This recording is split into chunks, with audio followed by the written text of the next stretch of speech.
morning guys. Nandito po tayo ngayon sa Kasiguran, Sorsogon. At ngayon ay pupuntahan po natin yung Masigpit Falls. So ayan po yung asawa ko. So, nakita po natin, pupunta siya. Papaakyat po. Meron siyang hagdan papaakyat para makita po natin yung kagandahan ng falls. So, napakataas po ng falls na yan. Ayan po.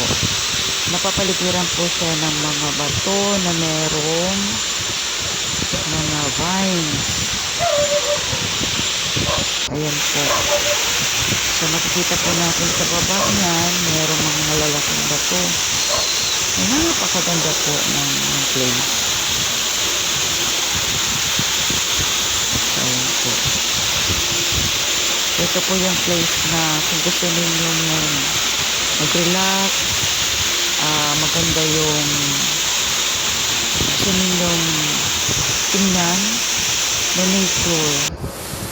So ito po, isa pong best na falls na makikita po dito sa Sorsogon, ang Masigpit Falls po. So ayan, nakita mo naman po natin gaano kaganda, lalo na yung pagbagsak ng tubig galing dun sa taas. So yan po, makikita natin yung mga bato, pero pwede naman pong paliguan yan, basta susundin po natin yung mga rules, no? So ayan po ako pipicture. Kuha po yan ng asawa ko. So makikita ninyo dyan yung mga bato, merong mga ano ba yun? Sa Bicol, lumot. Yan, may isa dyan na napakalaking bato. So napakaganda ng lugar na ito. Kung gusto ninyong mag-relax, gusto ninyong mag-chill muna, relax muna sa work. So eto, isa po ito sa pwede nating mapuntahan. At napakaganda po talaga. Napakaganda ng view. So madali lang naman po siyang puntahan. Malapit lang naman siya sa Sorsogon proper. Papunta po dito sa Kasiguran. So malapit lang naman po.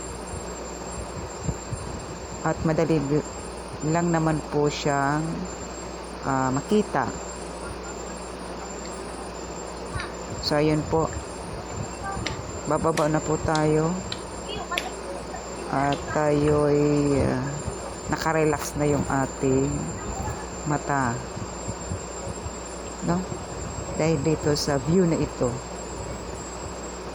na napakaganda, relaxing yung nature dito. Napakaganda ng lugar. So ayan, medyo mataas Masigpit Falls dito po sa kasi Kasiguran. bundok po yan, kaya lang nagawan po ng hagdan, kaya medyo madali na po yung papaakyat at pababa.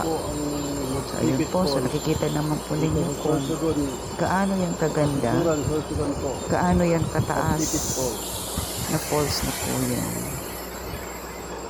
Napakaganda po ng lugar. At napakaswerte ng Sorsogon at meron ng falls po.